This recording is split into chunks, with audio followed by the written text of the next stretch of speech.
Hello student, welcome back. स्वागत है आपका। और आज की वीडियो में हम डिस्फेजिया के बारे में पढ़ेंगे। इस वीडियो में हम देखेंगे कि डिस्फेजिया क्या होता है, इसके टाइप के बारे में जानेंगे, सिम्टम और साइन देखेंगे कि बच्चों में कौन से सिम्टम और साइन होते हैं जिससे कि आप ये पता कर सकें इस बच्चे को डिस्फेजिया है। क्या इफेक्ट होता है उनकी लाइफ में इस डिसऑर्डर का, टीचर को क्या करना चाहिए उन बच्चों के साथ और क्या नहीं करना चाहिए, इसके अलावा कौन सी क्लासरूम स्ट्रेटेजी है जो टीचर को वो फॉलो करनी चाहिए जिससे कि बच्चा बेटर काम कर सके, बेटर समझ सके। कुछ एमसीक्यूज भी पढ़ेंगे इसके बाद। तो चलिए स्टार्ट करते हैं। सबसे पहले डिस्फेजिया क्या है?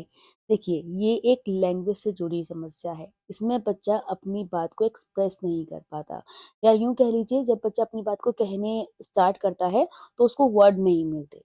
बच्चा सोच सकता है, सुन सकता है, लेकिन या तो उसे बोलने में दिक्कत होती है या फिर उसे समझने में दिक्कत होती है। या तो वो अपनी फीलिंग को, अपनी बातों को बोल नहीं पाता, या वो समझ नहीं पाता कि सामने वाले ने कहा क्या है। अब बच्चे की इसमें इंटेलिजेंस लेवल बिल्कुल नॉर्मल है। ऐसा नहीं है कि बच्चे का आईक्यू लेवल कम है, वो बिल्कुल आईक्यू लेवल उसका नॉर्मल होता है। लेकिन क्या होता है कि बच्चा अपनी बात को कहना तो चाहता है, लेकिन या तो उसे सही शब्द नहीं मिलते या फिर वो पूरा सेंटेंस ही नहीं बना पाता। वो उसको वर्ड नहीं मिलते और वो अपनी बात को बोल ही नहीं पाता। कभी-कभी ऐसा भी होता है कि जैसे टीचर ने कोई इंस्ट्रक्शन दिए कि भाई उन्होंने बताया कि आपको कोई प्रोजेक्ट करना है और इंस्ट्रक्शन दे दिए। अब टीचर की पूरी तरह से उसको समझ ही नहीं पाया कि टीचर ने कहा क्या। उसको ये समझ में आ गया कि प्रोजेक्ट दिया है, लेकिन कैसे करना है, क्या करना है, ये सब पूरी बात उसको समझ नहीं आएगी। अब ये प्रॉब्लम हियरिंग से या फिर लेज़ीनेस की वजह से नहीं होती। ऐसा नहीं है कि बच्चे को सुनाई नहीं देता, बच्चा प्रॉपर सुनता है। उस वो लेज़ी भी नहीं है, लेकिन लेकिन फिर भी क्या उसके पास शब्द नहीं होते कि वो अपनी बातों को एक्सप्रेस कर सके, या फिर कभी-कभी वो समझ नहीं पाता कि टीचर ने जो इंस्ट्रक्शन दिए उसे समझ में नहीं आते। अब क्या, बच्चों को थोड़ा एक्स्ट्रा टाइम दें, पेशेंस रखें, लैंग्वेज सपोर्ट दें। ठीक है? आगे बढ़ते हैं। तो इसके टाइप के बारे में देखते हैं। डिस्फेजिया के 2 टाइप होते हैं, एक्सप्रेसिव फर्स्ट है एक्सप्रेसिव डिस्फेजिया। देखिए, इसके नाम से ही आपको समझ में आ रहा है एक्सप्रेसिव, यहाँ यानी कि यहाँ पर बच्चा अपनी बातों को एक्सप्रेस नहीं कर पाता, वो होता है एक्सप्रेसिव डिस्फेजिया। बच्चा समझता है लेकिन बोल नहीं पाता, उसे वर्ड नहीं मिलते, यानी कि वो अपनी बातों को एक्सप्रेस नहीं कर पाता। तो अगर आपसे पूछा जाए कि एक्सप्रेसिव डिस्फेजिया क्या होता है, तो जहाँ पर वो अपनी बातों को सिंपल एक्सप्रेस नहीं कर पाता या फिर अपनी बातों को बोल नहीं पाता। जैसे कि बच्चा कहना चाहता है कि मुझे पानी दो, लेकिन वो वर्ड क्या रह जाता है? पानी, वो चाहिए। ठीक है? तो इस तरह से बच्चा कहना चाहता है, समझता है, लेकिन वो अपनी भाषा को बोलने के लिए, अपने शब्दों को बोलने के लिए उसके पास वर्ड नहीं मिलते। नेक्स्ट है रिसेप्टिव। अब देखिए, इसके इसके भी नाम से आपको समझ में आ जाएगा, रिसेप्टिव यानी कि रिसीव करना। अब इसमें क्या होता है कि बच्चा सुनता है लेकिन समझ नहीं पाता, यानी कि वो रिसीव नहीं कर पाता। टीचर ने इंस्ट्रक्शन दिए, अब वो जो इंस्ट्रक्शन है उसको वो रिसीव नहीं कर पाया, इसे हम रिसेप्टिव डिस्फेजिया कहेंगे। जैसे टीचर ने बोला बुक खोलो और लिखो, लेकिन बच्चा केवल कितना समझा कि बुक खोलनी है, आगे की बात वो समझ ही नहीं पाया, तो वो रिसीव नहीं कर पाया। अब क्या सिम्पटम्स होते हैं ऐसे बच्चों में? अब कैसे समझेंगे? ये बच्चे कम बोलते हैं। क्यों? या तो वो समझ नहीं पाते या फिर वो बोल नहीं पाते, इसलिए वो कम बोलते हैं। गलत वर्ड का यूज़ करते हैं, क्योंकि वर्ड उन्हें नहीं मिलते या फिर इंस्ट्रक्शन समझ नहीं आते, तो वो गलत वर्ड्स का यूज़ कर लेते हैं। इनके मोस्टली सेंटेंस इनकम्प्लीट रहते हैं। ये अपनी बात को पूरी तरह से एक्सप्रेस नहीं कर पाते, तो उनके सेंटेंस इनकम्प्लीट रहते हैं। इंस्ट्रक्शन फॉलो नहीं कर पाते। क्यों? क्योंकि इंस्ट्रक्शन समझ ही नहीं आता, इसलिए ये इंस्ट्रक्शन फॉलो नहीं कर पाते।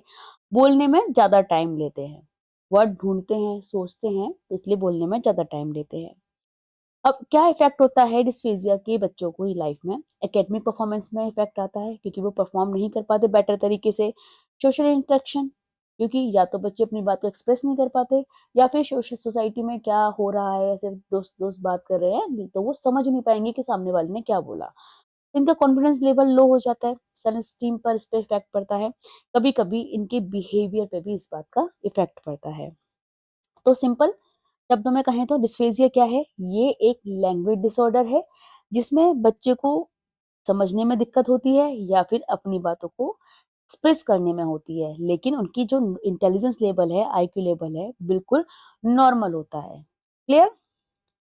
अब टीचर को क्या करना चाहिए, वो सिंपल लैंग्वेज का यूज करे, लैंग्वेज ऐसी बोले जो बच्चों के लिए बहुत ही ईजी हो। बच्चे देखिए एक क्लास में डिफरेंट डिफरेंट टाइप के बच्चे होते हैं, तो हर तरीके के बच्चों को समझ में ऐसी सिंपल लैंग्वेज का यूज करें, स्पेशली इस केस में। स्पीक स्लोली, धीरे धीरे बोले और क्लियरली बोले, ताकि बच्चे को बातें समझ में आए। गिव एक्स्ट्रा टाइम, अगर आपको लगता है कि आपकी क्लास में कोई डिस्फेजिया बच्चा है, तो आपको उसको एक्स्ट्रा टाइम दो, ताकि वो अपनी बात को कंप्लीट कर सके या अपने वर्क को कंप्लीट कर सके। यूज विजुअल एड्स, अगर बच्चे को समझ में नहीं आ रहा है तो आप विजुअल एड का यूज कीजिए, ताकि बच्चा बेटर तरीके से समझ सके। रिपीट इंस्ट्रक्शन, बाद में अलग अलग टाइप से इंस्ट्रक्शन दो, एक बार वही बता दिया फिर उसी बात को दूसरी तरीके से कहा, जिससे कि उसको समझ में आ जाए। बी पेशेंस, देखिए आज आप टीचर बनने जा रही हैं, एक क्लास में अलग-अलग टाइप के बच्चे होते हैं। सबका आईक्यू लेवल अलग होता है, सबकी पर्सनैलिटी अलग होती है। तो ये तो बहुत ही इम्पोर्टेंट है एज़ अ टीचर। आपको पेशेंस रखना चाहिए, ताकि बच्चा अपनी बातों को एक्सप्रेस कर सके। इनकरेज कम्युनिकेशन, उसकी कम्युनिकेशन को इनकरेज करें, उसे बढ़ावा दें कि आप बोल सकते हो, आप करो, एक्सप्रेस कर सकते हो। यूज़ गेस्चर एंड पिक्चर्स, ज़्यादा से ज़्यादा पिक्चर का यूज़ करें, गेस्चर का यूज़ करें, ताकि बच्चा बेटर वे में बातों को समझ सके कि आप क्या कहना चाहती है। Break task into small step, कोई टास्क है उसको स्टेप में दीजिए, पहले एक स्टेप करवाइए, फिर दूसरा स्टेप करवाइए। जैसे कोई मैथ्स का क्वेश्चन दे रहे हो उसमें स्टेप्स है, तो पहले एक समझाइए बच्चे को, फिर दूसरा कराइए। तो बड़े टास्क को आप स्टॉप स्टेप में कर दीजिए। प्रेज एफर्ट, अगर बच्चा एफर्ट कर रहा है तो उसके छोटे से एफर्ट को ही प्रेज कीजिए। Next is what teacher should not do, अब क्या नहीं करना चाहिए। डोंट शाउट, उन पे चिल्लाए नहीं, ठीक है। डोंट ट्रीट एज अनइंटेलिजेंट, आप उनको ऐसे ट्रीट ना करें कि आपको कुछ समझ में नहीं आ रहा, वो सब समझ में आ रहा है, वो इंटेलिजेंट है, उनका आईक्यू लेवल नॉर्मल है। डोंट फिनिश देयर सेंटेंस, अब ऐसा नहीं है कि बच्चा कुछ कहना चाह रहा है, अगर उसको वर्ड नहीं मिल रहे हैं तो आप उसकी बात को पूरा कर रहे हैं, ऐसा नहीं करना है। उसको टाइम दें, पेशेंस रखें, उसे अपनी बात को पूरा करने दें। वो समझेगा, सोचेगा और अपनी बात को पूरा रखेगा, तो उसके सेंटेंस को आप फिनिश ना करें।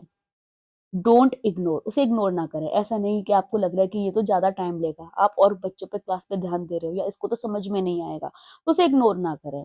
उसको एक्स्ट्रा टाइम दे दें थोड़ा-सा, अलग तरीके से उसकी बेंच पे जाके समझाएँ, या फिर उससे कहें कि अब सबने बता दिया, अब आप मुझे बता दो, तो उनको इग्नोर ना करें, उनको भी इम्पोर्टेंस दें। डोंट रश देम, ऐसे बच्चों के साथ कभी भी जल्दबाजी ना दिखाएँ, उनको थोड़ा टाइम दें। कौन सी क्लासरूम स्ट्रेटजी है जो टीचर्स को फॉलो करनी चाहिए इस टाइप की बच्चों के लिए।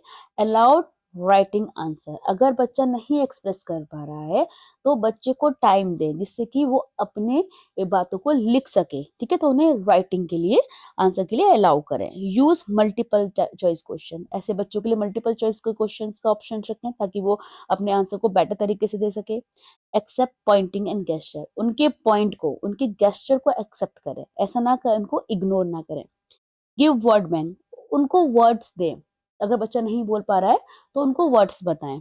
यूज सेंटेंस स्टार्टेड, अगर वो अपनी बात कहना चाहता है, जैसे कि वो कोई, आपने उससे पूछा कि आज सुबह से आपने क्या किया, या आज के ऊपर आपने क्या किया, इसके ऊपर कुछ लिख के बताइए, और वो नहीं स्टार्ट कर पा रहा है, तो आप उसको स्टार्टिंग दें कि today I started with my day, तो इस तरह से आप उसको थोड़ा स्टार्टिंग दें।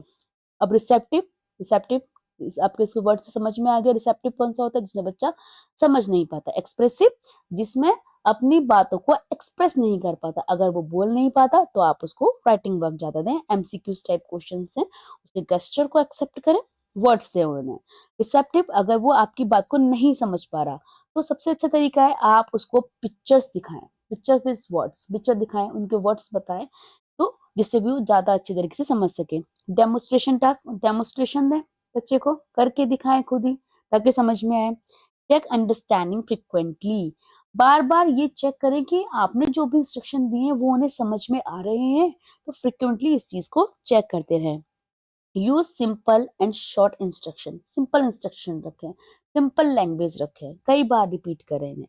रिपीट इन डिफरेंट वे, कई बार रिपीट करें, अलग अलग तरीके से रिपीट करें, ताकि उनको समझ में आए कि एग्जैक्टली करना क्या है।